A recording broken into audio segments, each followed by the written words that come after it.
안녕하십니까. 이번 시간에는 역률에 대해서 살펴보도록 하겠습니다. 많은 유튜버들이 뜬구름 잡는 식의 역률을 설명하는 영상을 올려놨었습니다. 그래서 나는 좀 진지하게 그리고 구체적으로 역률이 무엇인지 알아보고자 지난 많은 개수의 영상을 올려가지고 여러분들에게 역률을 제대로 알려주고자 노력을 했습니다. 그래서 이번 시간을 통해서 여러분들은 죄송합니다. 제가 좀 감기 기운이 있어가지고 목소리가 좀 안 좋습니다. 그래서 여러분들이 이번 시간을 통해서 역률이 무엇인지 확실하게 알아보고 환자는 왜 역률 개선을 요구하는지도 알아보도록 하겠습니다. 그리고 이상차와 역률의 관계도 알아보고 유효전력과 무효전력이 무엇인지도 알아보도록 하겠습니다. 여기 이 좌측에 보이는 회로 R과 L이 있는 회로, 이 회로는 단상모다의 등가위로입니다. 단상모다의 등가위로. 여러분들이 그 모다를 한번 보도록 하겠습니다. 모다.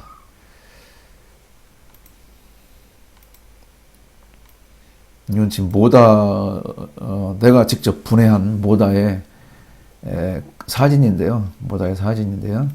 보시는 바와 같이 코일, 이게 좀 코일입니다. 이거 좀 약간 누르스름하는 게 보이는 구리선 있죠? 구리선. 이게 에나멜이 칠해진 코일입니다. 코일.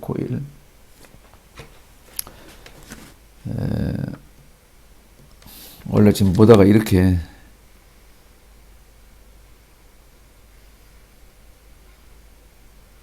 되어 있죠. 여기 바닥 베이스 이렇게 고정시키고 지금 이 안에 회전자가 들어가는 건데 회전자 지금 빼냈습니다. 빼내고 이놈을 이렇게 세우는 겁니다. 세워서 위에서 찍은 사진입니다. 위에서 보시면 코일 덩어리입니다. 모다가 코일 덩어리입니다. 따라서 코일이 있기 때문에 여러분들 L은 필연적으로 모다에 전기가 공급되면 L은 필연적으로 나타나게 되어 있습니다. L은. 그리고 이 R은 예를 들어서 이 지금 모다에 회전자를 다시 넣어서 조립을 해가지고 모다가 축이 이렇게 나오겠죠. 축. 여기다가 예를 뭐 컨베어 벨트를 연결한다든지 이 축에다가 또는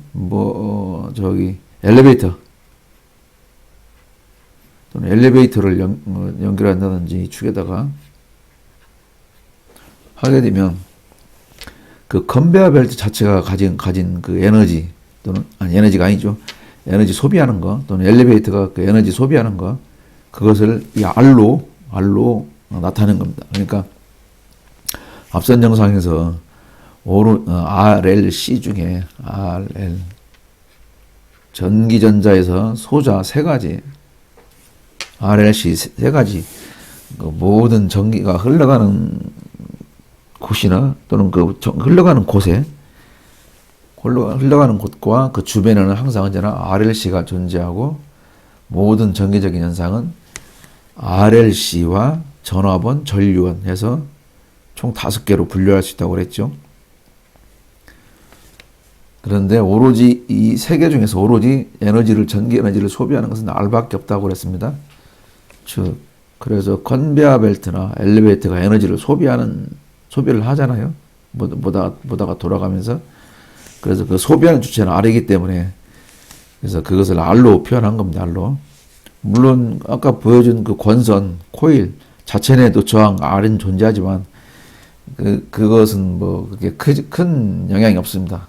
물론 영향이 없다고는 볼 수 없겠지만 실질적으로 모다가 회전할 때 나타나는 그 에너지 소비량은 이 컨베어 벨트 자체나 또는 엘리베이터에서 에너지를 소비하기 때문에 그것을 R로 이렇게 환산을 해서 표시하는 거죠. 그리고 한 가지 더 말씀드리면 지금 이게 모다의 등가위라고 하겠습니다. 단상모다. 삼상이면은 이런 식으로 되겠죠. 삼상모다가 등가위라고 하면은 저항, 저항 L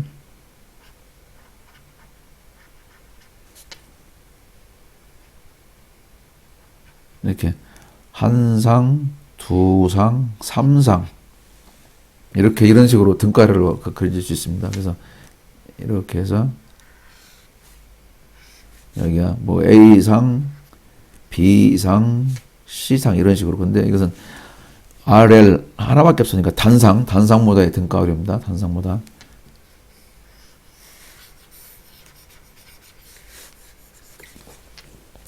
등가 이루고 모다는 부하의 상황에 따라 임피던스 값이 수시로 변합니다.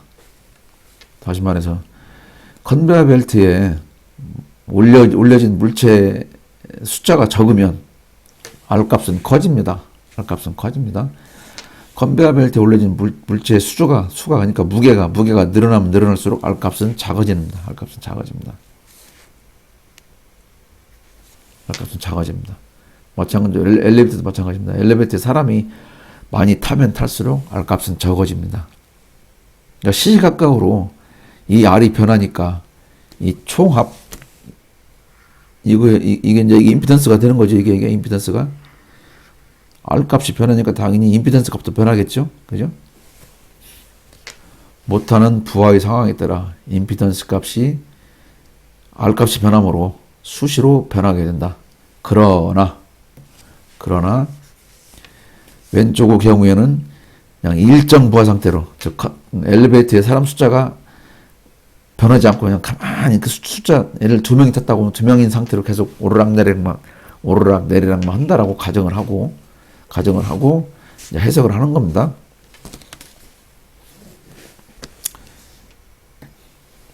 이때 이제 그 단상 모다에 공급되는 전압은 시루치가 200V라고 가정을 하는 겁니다.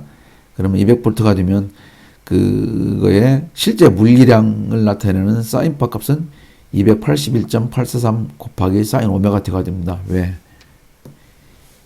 이건 최대값이죠. 282.843은 최대값이죠. 최대값은 어떻게 구해집니까? 시료값 곱하기 루트 2가 되죠. 이놈을 하면 200 곱하기 루트 2를 하면 282.843이 되는 겁니다. 어쨌거나 이 전압, 모다에 공급하고 있는 전압의 실제 물리량은 282.843 사인 오메가 t이고, 따라서 그게 시루치는 200V다라고 이제 가정을 하는 겁니다. 그게 주어졌다라고 가정을 하는 겁니다. 즉, 여러분 집에 콘센트에다가 단상 모다를 0 꽂았다라고 하는 겁니다. 그럼 이때 흘러가는 전류 IT는 얼마가 될 것인가? 최대값 IM을 구해야 되겠죠? 이 사태는 얼마가 될 것인가를 구해야 되겠죠?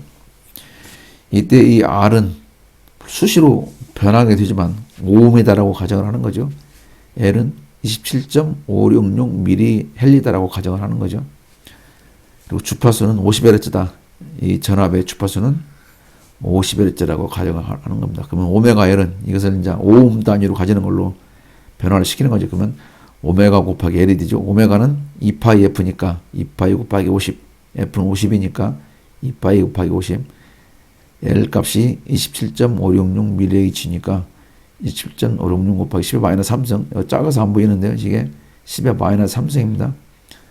그럼을 계산하면 8.665ohm이 되는데, 오메가 L은 플러스 J를 붙인다고 그랬죠. 앞선 여러 영상에서 설명했습니다. 오메가 L은 플러스 J를 붙인다고, 허수값. 그래서 오메가 L은 플러스 J 8.665ohm이 되는 겁니다.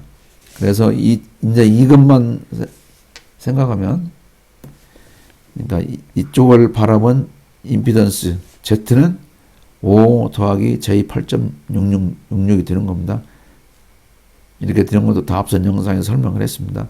그래서 이놈을 극좌표 형식으로 변환하면 Z의 크기는 15ohm이 되는 거고, 그때 복수 평면에서의 각도는 60도가 된다 이겁니다. 다시 말해서 복수 평면에다 이놈을 그려보면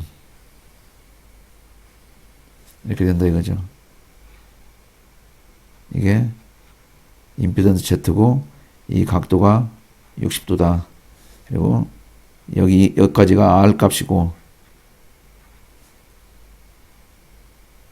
여기까지가 J 오메가 L. 이거 J 8.66이다 이거죠. 이 크기가 8.66. 이 크기는 5. 피타고라스 정리에 의해서 이 크기는, 피타고라스 정리는 여러분 잘 알죠? 이놈 제곱에서 루트 씌우면 이 크기는 얼마가 된다? 10이 된다는 얘기죠. Z가 10이 된다.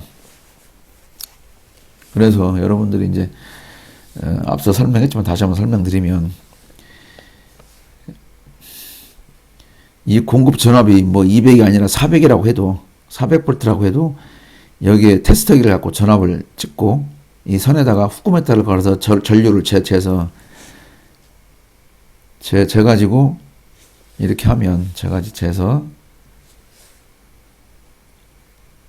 그 후쿠메타에서 나온 전류 값을 테스터기로 된 전압 값을 나누면 뭐가 된다? 10이 된다. 이거 10이 된다.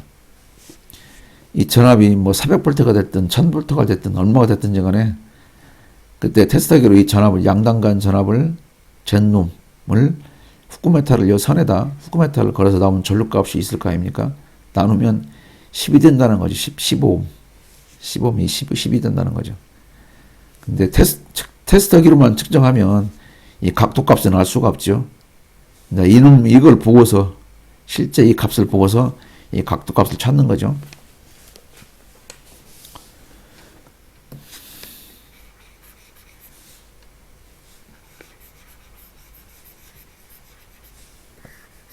그러면 I는 이제 I를 구해보는 겁니다. Z를 구했으니까, 그리고 이 전압 시력값 200을 아니까 I를 구할 수 있겠죠. Z를 구했으니까. 그럼 Z는 이거니까 10, 60도에다가 200 나누기 하면 10하고 이놈을 이렇게 나누는 겁니다. 이놈을 나누면 20이 되고, 60은 그 위로 올라갈 때 부호가 바뀌어서 올라가죠. 그래서 여기에 흐르는 전류는 그 시로값은 20A가 된다 이거죠. 20A. 시로값은 20A. 물론 여기 전압이 바뀌면, 전압이 400V가 되면 전류는 더 커지겠죠. 그죠? 이 전압이 커지면 전류는 더 커지겠죠. 근데 지금 200V라고 규정했으니까 20A가 되는 거죠. 그래서 복수 평면에서 이렇게 되는 거죠. 전류는 이게 이제 200V, 여기는 세타는 60도가 되는 거죠. 60도. 마이너스 60이니까 시계 방향으로 가야 되겠죠. 시계 방향으로 해서 가지고 60도, 여기 60도. 이 크기가 20이 되는 거죠. 20. 이놈을 이제 복수수 형태로 계산해 보면, 여기가 10이 되는 거고, 이 크기가 17.32가 되는 거죠. 3이. 다시 한번 지우고 깔끔하게 다시 한번 설명드리겠습니다.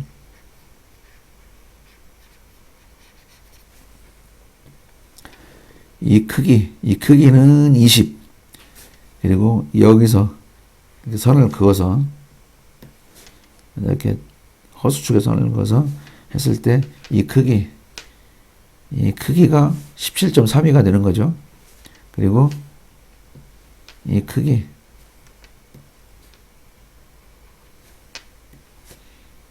크기는 10이 되는 거죠. 10. 이해 가시죠? 무슨 말인지? 그래서 이 전압과 전류의 유상차는 60도인데 전류가 전압보다 뒤처지는 60도가 되는 거죠. 유상차가. 그러면 최대값은 얼마입니까? 이 IT의 최대값은 시력값 곱하기 루트 2가 되니까, 그러면은 28.284가 되는 겁니다. 최대값은. 여기 IM이 28.284가 되는 겁니다. 이게 계산해보면 28.284가 나옵니다. 따라서 IT는 sin 오메가 D 마이너스 60도.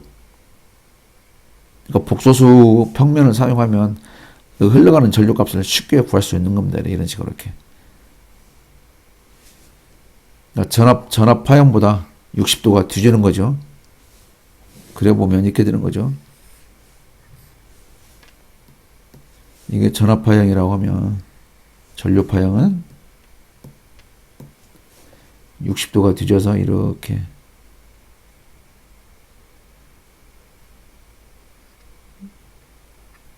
여기 사이 각도가 이 각도가 60도라는 얘기죠. 이게 60도.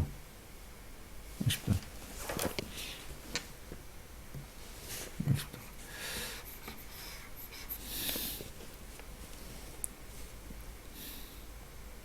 그래서 이제 그러면 전력량은 어떻게 될 것인가? 전력량은 여기에 흘러가는 실제 전류량, 실제 물리량 IT 값하고 여기에 실제 걸려 있는 전압 물리량 값, 실제 물리량 값은 282.843 사인 오메가 t고 실제 흘러가는 전류 물리량 값은 이겁니다. 이거 두 개를 곱하면 실제 여기에 소비되는 실제 물리량의 전력값이 되는 겁니다. 그게 VT 곱하기 IT. 이거하고 이거 두 개 곱하는 겁니다. 이게 곱한 겁니다. 이게 실제 이제 순수치가 되는 겁니다. 이 전력량의 순수치가 이 PT가. 그러면 이거 그래 보면 이게 전압파형 이게 사인 이 파형이죠. 이 파형. 이거 이놈 파형. 그리고 이 전력량 이 파형. VT하고 곱한 겁니다. IT 방금 구한 IT하고 이게 곱한 거 파형을 그려보면 이렇게 됩니다. 이렇게 약간 좀 이상하게 그려졌는데 이렇게 여기가 좀 이상하게 그려졌습니다.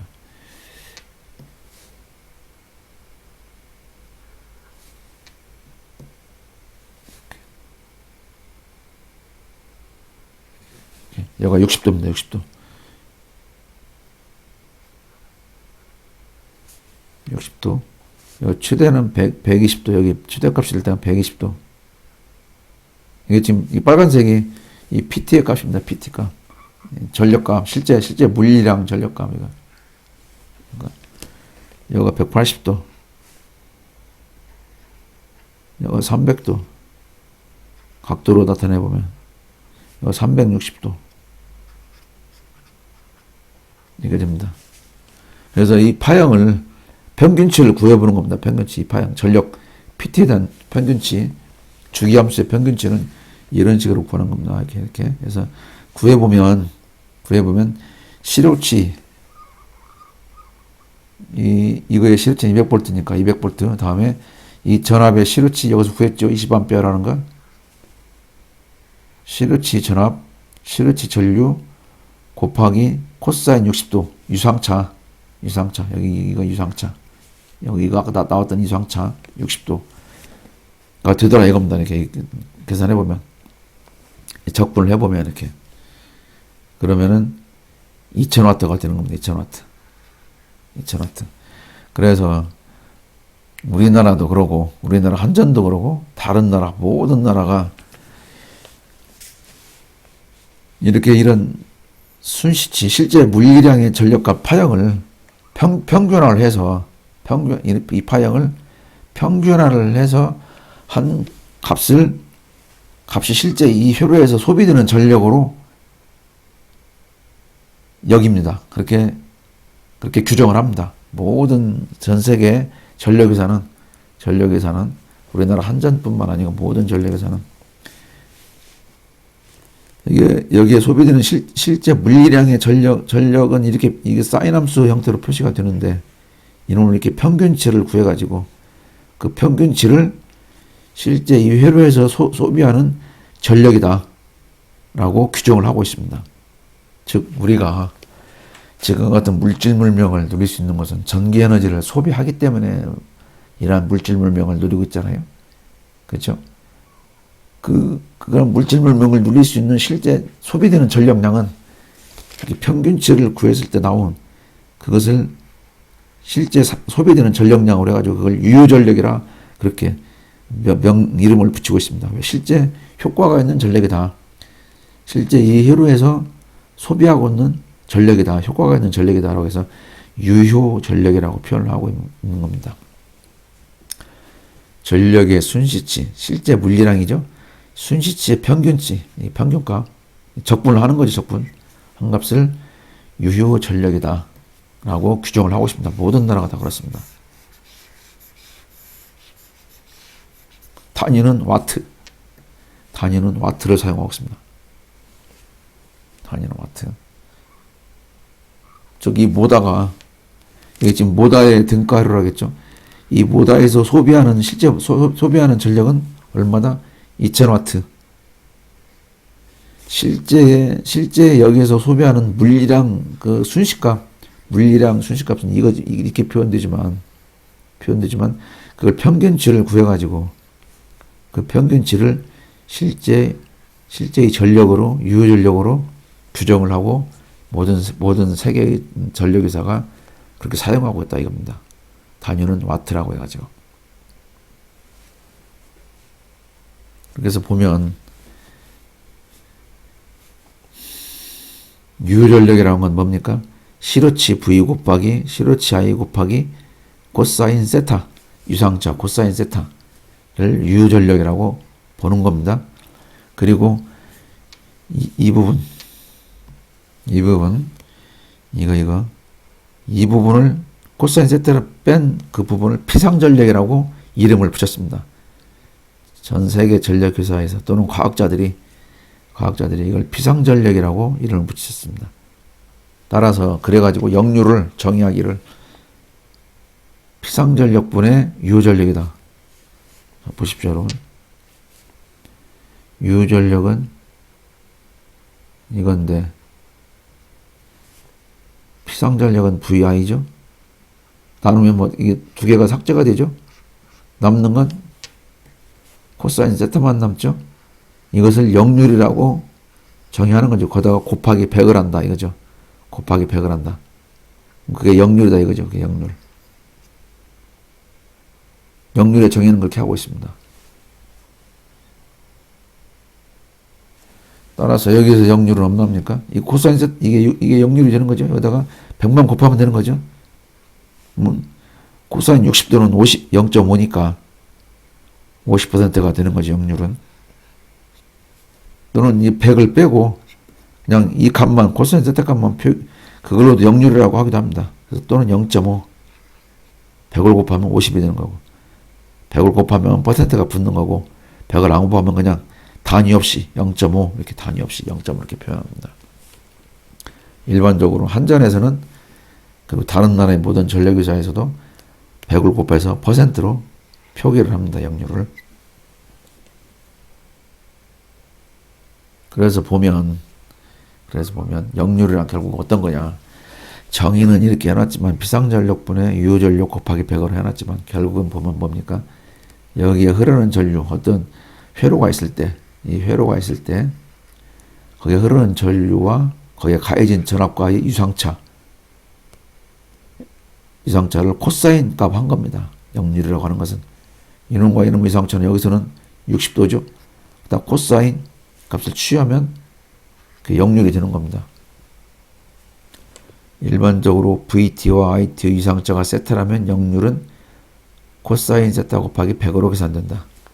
즉 여기에 흐르는 전류 IT, 여기 어떤 회로 A가 있을 때, 자 이게 회로 A가 되는 거죠. 이게 여기서는 회로 A. 거기에 흘러가는 전류 IT, 거기에 공급된 전압을 VT라고 하면 IT와 VT 사이에 유상차 세타가 있으면, 세타가 생기면 코사인 세타 곱하기 100을 역률로 계산한다. 역률의 정의는 이렇게 있지만, 그리고 그 유상차 세타의 사인 세타, 시료값 전압 곱하기 시료값 전류 곱하기 사인 세타를 무효전력이라고 합니다. 무효전력. 효과가 없다. 아무리 효과를 나타내지 않는다. 무효전력. 그래서 이 효율에서의 무효전력은 어떻게 됩니까? 이 효율에서 무효전력은 200 곱하기 전압의 시료값이 200이니까, 그 다음에 아까 우리가 구한 흐르는 전류의 시료값은 얼마였습니까? 20이었죠. 곱하기 사인 60도.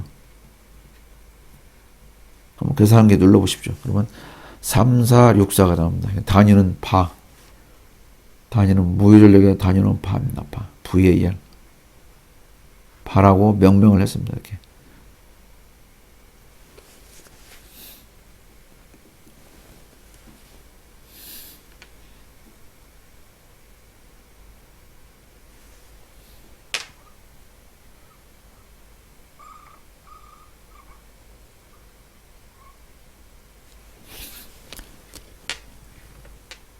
자, 이제 여기서 보면 전류 I를 여기서 아까 이 회로에서 전류 I를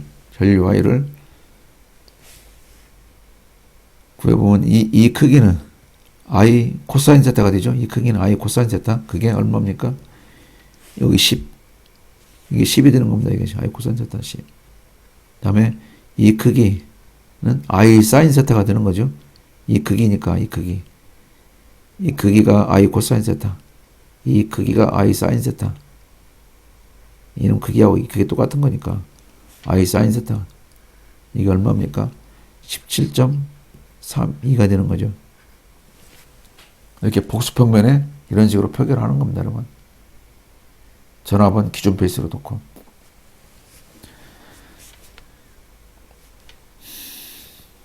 그래서 여러분 유전력은 이렇게 된다고 얘기했는데 시루치 전압 곱하기 시루치 전류 곱하기 코사인 세타라고 했는데 그걸 다시 한번 다 분석해 보니까 어떤 식으로 되냐면 이 크기가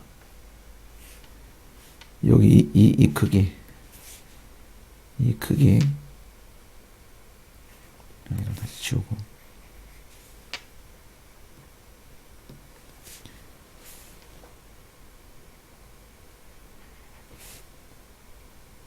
이 크기가 I 코사인 세타 있죠? I 코사인 세타. 유족을 다시 한번 살펴보니까 이 전압은 실수 플러스 실축에 올려서 기존 베이스로 삼는다겠죠? 이게 전압의 페이스죠. 전압의 페이스. 이 페이스는 전류의 플러스 실수축에 올려진 값이지 않습니까? 이것은.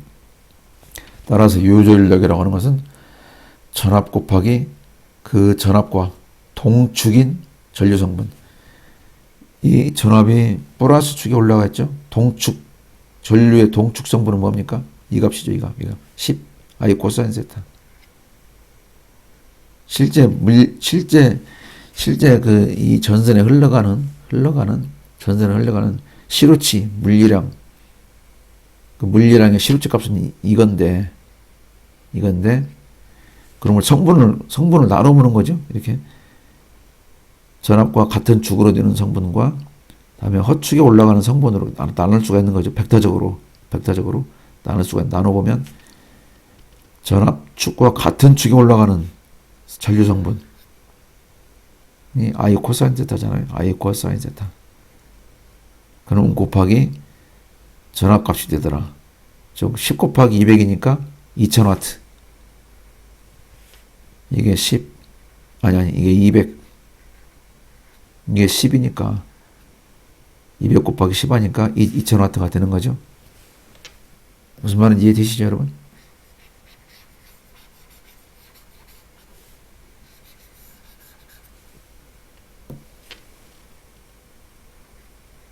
이게 200 이게 10 2000와트가 되는 거죠. 유전력은 2000와트가.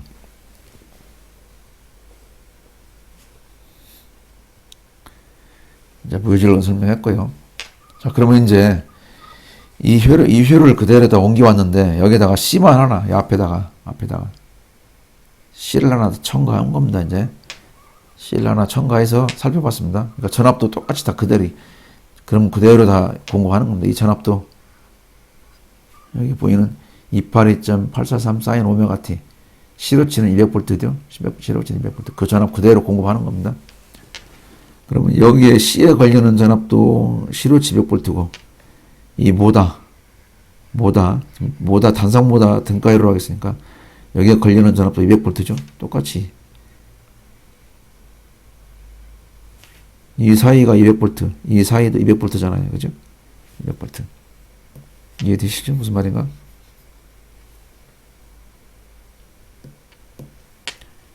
여기하고 여기 전압을 재나, 여기하고 여기 전압을 재나, 여기서 하고 여기 전압을 재나, 여기에서 여기 사이 전압을 재나, 여기하고 여기 전압을 재도 시록 그 테스트기로 전압을 재보면 200V가 뜨는 겁니다. 200V. 실제 물리량은 얼마가 되는 겁니까? 이게 되는 거죠. 282.843 사인 오메가 t. 그랬을 때 이 전류값 그리고 이 합성 임피던스 여기를 바라본 합성 임피던스를 이렇게 바라본 합성 임피던스를 구해봤습니다. 전류값도 구해보고 이거하고 이 두 개 합성한 거하고 이거하고 C하고 병렬이니까 자 그럼 먼저 이제 이 C는 199.82 마이크로페라짜리 커패시터를 다 설치한 겁니다. 그놈을 오음으로 환산하면 마이너스 15.935ohm이 되는 겁니다. 이것을 이렇게 환산하는 것은 앞서 다 설명했습니다, 여러분. 199.82 마이크로페라짜리를 오음으로 환산하면 마이너스 15.935ohm이 되는 겁니다. 그래서 이 총합 ZT를 이어서 바라본 이 전체의 ZT 이 시계에서 구하는 겁니다. 시계에서 이거하고 병렬이니까 5 더하기 J 8.6 5 더하기 J 8.6분의 1 마이너스 J 15.93분의 1 해서 구해보면 16.2977 자 이게 저항성분이 되겠죠. 이게 저항성분이 되겠죠. R성분. 그 다음에 이게 L 플러스 J니까 이거 플러스 J니까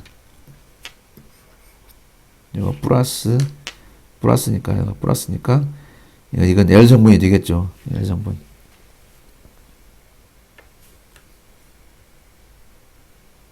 즉 이걸 좀 지저분한데 지저분한 거 싫은데 이 회로의 등가회로를 그려보면 이렇게 되겠죠. 이렇게 이게 16.29775 여기가 J 7.7669ohm이 되겠죠. 이게 이 회로의 등가회로는 이제 이렇게 되는 겁니다. 이렇게 이게 극좌표 형식으로 표현하면 18ohm, 그러니까 이 Z의 크기는 18ohm이 되는 거죠. 이 임피던스의 크기는 18ohm, 각도는 25.48도가 되는 거고, 여기 흐르는 전류는 어떻게 구합니까? Z분의 V 하면 되는 거니까요. 그죠? 이렇게 해서 구해보면 11.11 하고 마이너스 25.48도가 되는 거죠.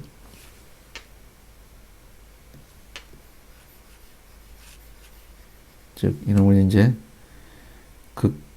복소수 평면에다가 표기해보면 이렇게 되는 거죠.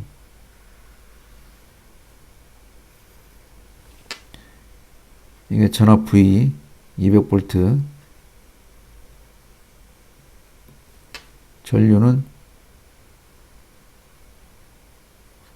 여기가 이 각도 세타가 25.48, 이 세타가 25.48도가 되는 거죠.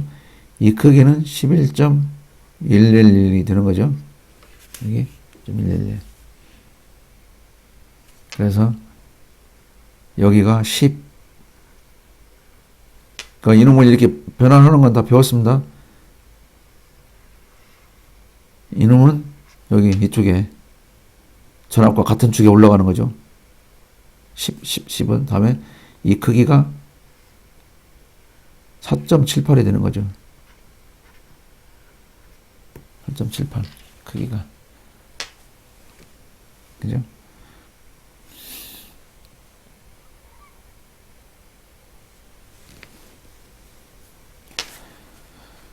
그래서 IT 값은 어떻게 됩니까? 그러면 IT 값은 이놈에다 곱하기 루트 2 11.11 곱하기 루트 2 하면 15.713이 됩니다. 최대값 구하는 거니까 최대값은 시러치 곱하기 루트 2니까 근데 이 세타가 25.48도니까 25.48도 뒤주니까 이렇게 되는 거죠.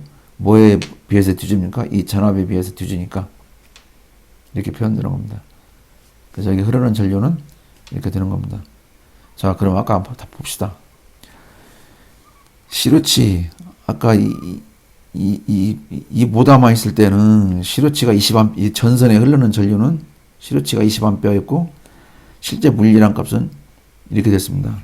근데 커패시터를 여기다 추가하니까 어떻게 됐습니까? 실제 전류 줄어들었죠? 시력값도 줄어들고 이 추대값도 줄어들었죠? 28.284에서 추대값은 15.713으로 줄어들었고,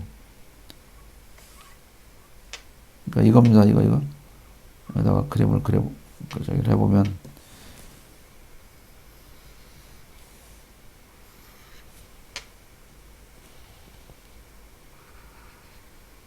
이게 이제 전압 파형이 되는 거죠.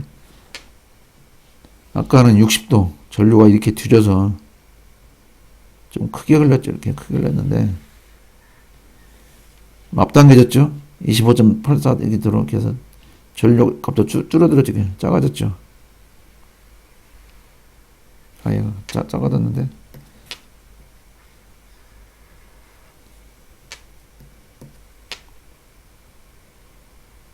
작아져야지 이렇게 크기가 최대값이니까. 커패시터를 달기 전에 최대값은 이게 됐는데, 전류의 최대값, 이게 빨간색이 전류, 처음에 커패시터를 달기 전에, 커패시터를 달고 나서 최대값 이렇게 됩니다. 줄어들었죠. 최대값도 줄어들었죠. 파란색은 전압 파형이고요. 처음에는 여기가 60도, 여기는 얼마입니까? 25.48이죠. 48도. 이렇게. 시루치 값도 당연히 줄어들겠죠. 이 추대값이 줄어들었으니까. 전선에 흐르는 전류 시루값이 20A에서 11.11A로 감소했습니다. 그럼 역률은 얼마냐? 여기 역률은. 이 회로에서 역률은 얼마냐? 좀 깔끔하게 여기서 지워봅시다. 지저분하니까.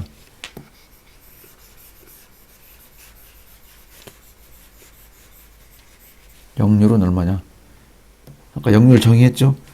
이 전압파형과 이 전압 간의 이상차 얼마입니까? 25.48도죠? 따라서 코사인 25.48 곱하기 100 하면 90%가 됩니다. 당연히 100을 안 곱하고 이것만 하면 0.9가 되겠죠? 0.9.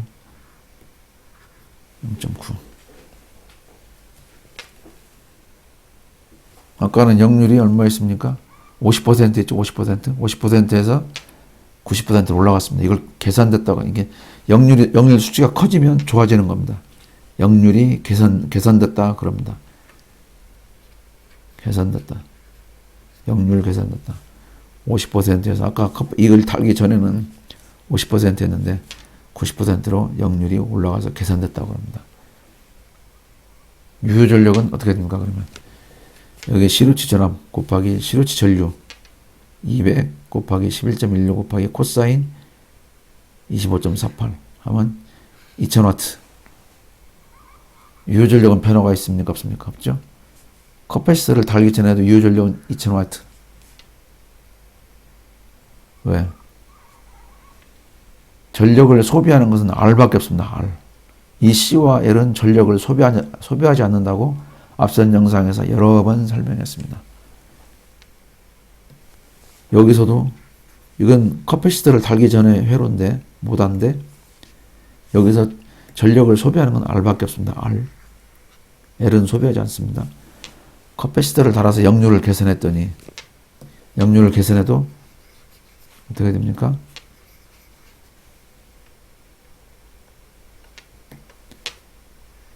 소비하는 전력은 변화가 없더라. 2000W 변화가 없죠. 무효 전력은 변화가 있겠죠. 무효 전력 구하면 어떻게 됩니까? 무효 전력은 200 곱하기 11.11 곱하기 사인 25.48 얼마나 나옵니까? 빨리 한번 계산해 보십시오, 여러분. 얼마나 나오는지. 무효 전력은 얼마나 나옵니까? 200 곱하기 11.1, 2, 3, 4, 곱하기 사인 25.48는 955. 약 956 바르 VA라고 했죠. 단위가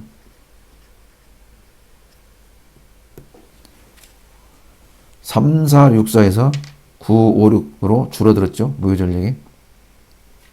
효과 없는 전력이 실제 이 전선에 여기서 이게 나타나고 있는데 그러면 줄어드는 거죠. 효과 없는 전력이 줄어드는 거죠.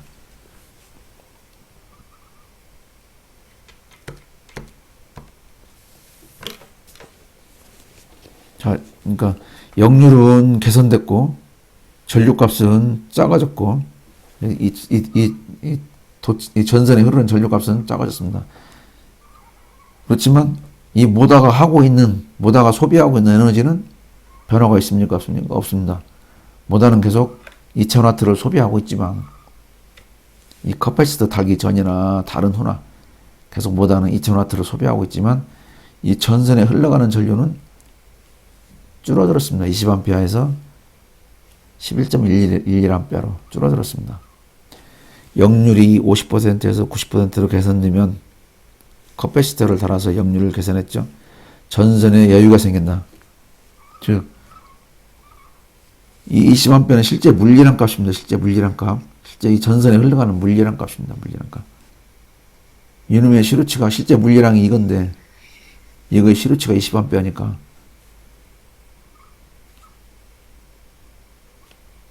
그럼 여기다가 더 많은 부하를 연결해도 되겠죠. 이렇게 더 많은 부하를 연결해도.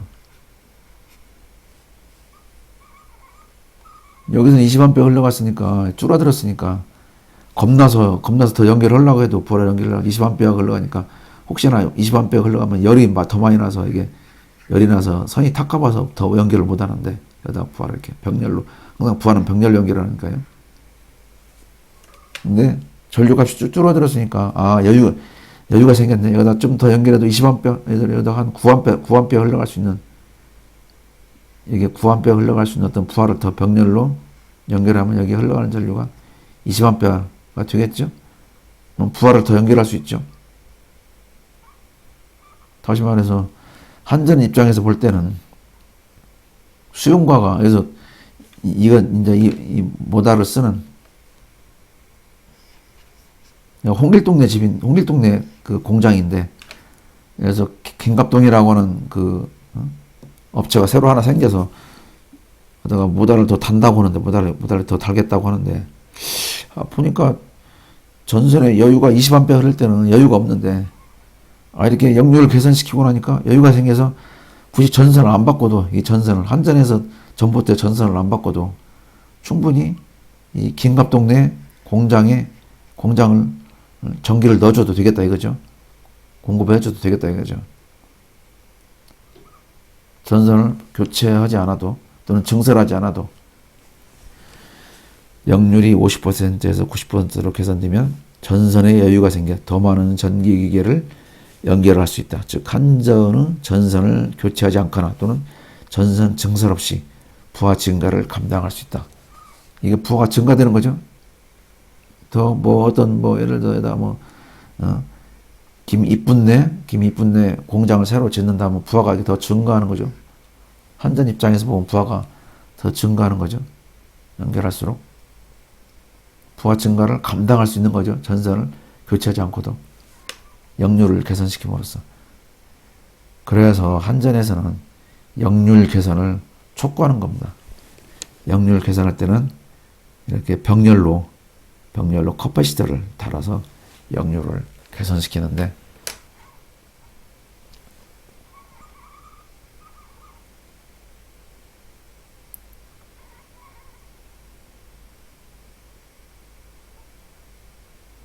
그래서 역률이라는 건 다시 한번 알아보면, 자, 이게 여기서는 이게